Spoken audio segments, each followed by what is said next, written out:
원인 없는 결론으로 피해자인 나를 가해자를 만들고 2달 동안 온갖 폭언과 압박, 치욕스러운 조사를 받고 강간미수는 없었던 일로 판결문을 만들었습니다.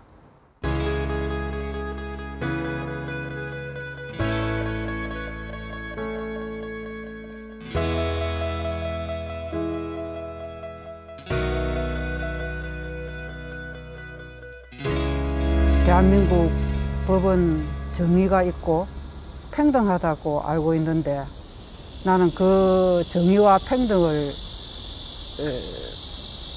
못 받았으니까 지금이라도 재심을 해서 대한민국 국민으로서 보호를 받고 재심을 열어주시기를 바라고 오늘 이 자리에 왔습니다. 안녕하세요. 저는 2부 사회를 맡은 한국여성의전환 활동가 나눔이라고 합니다. 영상을 보니까 정말 가슴이 뜨거워지는데요. 오늘 이야기 함께 해주실 분들을 소개하도록 하겠습니다. 반갑습니다. 여러 선생님 레슨 덕분에 이 자리에 제가 왔습니다. 과거에 57년이라는 그 억울함을 털어놓을 수 있어서 정말 반갑습니다. 고맙습니다. 저희 변호인단에는 저 말고도 7명 정도 더 변호인단들이 있는데 지금 열심히 줌에서 보고 있고요. 제가 대표로 왔습니다. 김수정입니다. 사법부가 저를 피해자로 가해자를 만들었지 않습니까?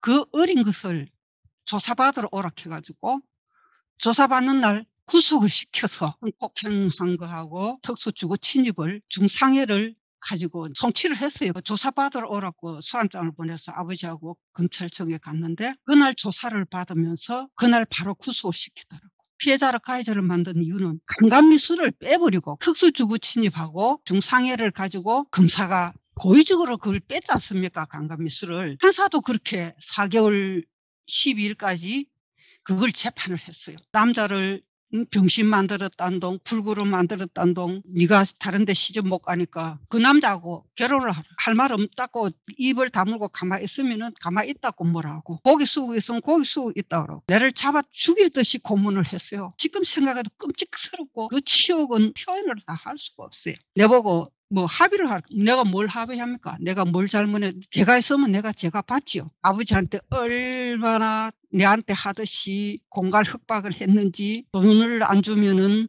평생을 감옥에서 살아야 된다니까 논을 한 구역 팔아가지고 합의를 했더라고. 그렇게 결국 10월에 2년을 집행유예가 나오고 그 뒤로 내가 살면서 동네 눈초리 그 수모 내가 살면서 그걸 세상에 밝혀야 된다는 거를 하루도 내가 잊어본 적이 없어요. 사건 자체가 문제가 있었지 않습니까? 지금이라도 바로 잡아달라고 재심을 한 겁니다. 그 귀한 자료를 제시를 했는데도 불구하고 기각을 했지 않습니까? 그 기각한 밑에 그 단어는 보면 내가 지금 57년이란 이 세월을 이를 악물고 살아왔는데 나를 조롱하는 것밖에 안 됐어요. 나도 눈을 뜨고 호랑이처럼 눈을 똑바로 뜨고 이 세상을 똑바로 보고 있습니다. 이 대한민국 사람은 다 잘못됐다는데 왜 법은 그때나 지금이나 57년의 세월 살았는데도 한치도 변한 게 없습니까? 왜 내가 가해자가 돼야 됩니까? 난 당연히 피해자입니다. 과거가 70년, 80년 그전 세상이 아닙니다. 지금은 사회가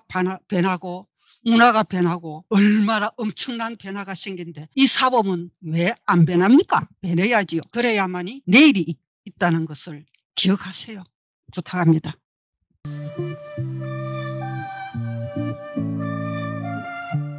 저를 딸이라고 아버지가 공부를 안 시켜줬어요. 그냥 촌에서 그냥 사는 게 너무 억울하다는 생각도 들고 엄마를 꼬실러가지고 시장에 가서 연소 새끼를 한 마리 사가와가지고 그놈을 길러가지고 그놈을 팔아서 그놈을 가지고 양재학원을 갔어요. 그렇게 자꾸 사회를 나오려고 좀 노력은 했는데 힘이 없으니까 약자니까 아버지가 자기 업무를 딸을 시집을 보내야 된다는 그런 뜻에서 내 생활을 한번 바꿔보자. 그래서 결혼을 했지요. 이제 혼신고하라고 등본을 띄줬는데 호적도 안 해. 출세신고도 안 해. 이건 아니다. 내 혼자 세상을 살아보겠다고 자동차 학원을 가서 운전을 배워봤는데 그때만 하더라도 부산시에 여자 운전인사가 별로 없었어요. 알아줘야 뭐 취직을 해가지고 뭘 어째 돈을 버리든지 할 텐데 할 수가 없었어요. 여자 혼자서 약자로서 이 세상 살기가 너무 험난하고 힘들고 그러니까 남자란 존재를 쳐다보기도 싫었죠, 사실은.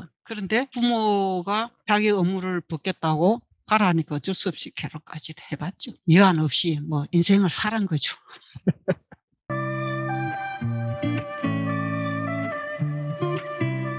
진실이 언제는 밝혀지겠지 하고 살았지만 사실은 내가 이 사회를 나오지 않으면은 안 된다는 것을 알았고 미투 사건의 그 억울한 죽음 당하고 있는 그 여성들 내가 나가면은 조금 도움이 안 되겠느냐 그런 생각도 많이 했었고 남자들의 의식도 좀 변화가 생길 것 같아서 생겨야 된다는 생각도 하고 이렇게 시작을 했어요.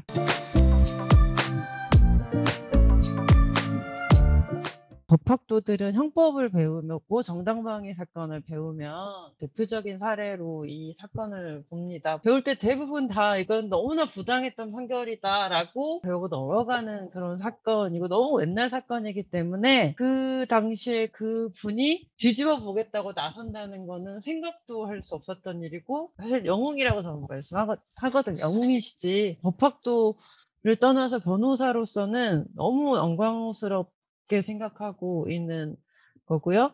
이거는 이 성폭력 사건뿐만이 아니라 정당방위 사건뿐만 아니라 우리나라가 재심 개시가 되게 협소하거든요. 그것도 완전 지평을 되게 또 넓힐 수 있는 형사법적으로도 굉장히 중요한 의미를 갖고 있는 사건이라고 실제 그렇고 좋은 결과가 오기를 정말 노력하고 있습니다.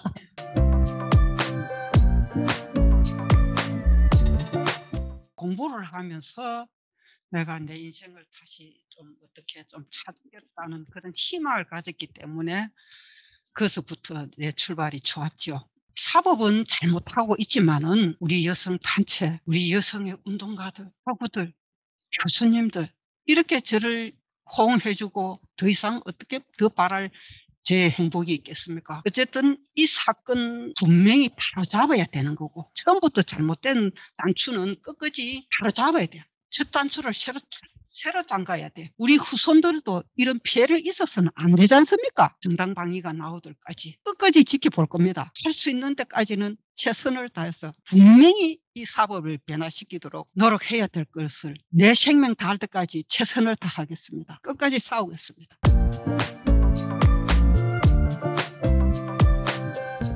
세상 밖을 나와야 됩니다. 남이 알아야 도와주지 않습니까? 대한민국 절반의 인구가 여성이라는 걸 아시고 힘이 있다는 걸 도와주신다는 걸 그리고 인생을 행복하게 살아야 된다고 생각합니다. 분명히 혼자가 아니라는 걸 아시고 세상 밖을 나오세요.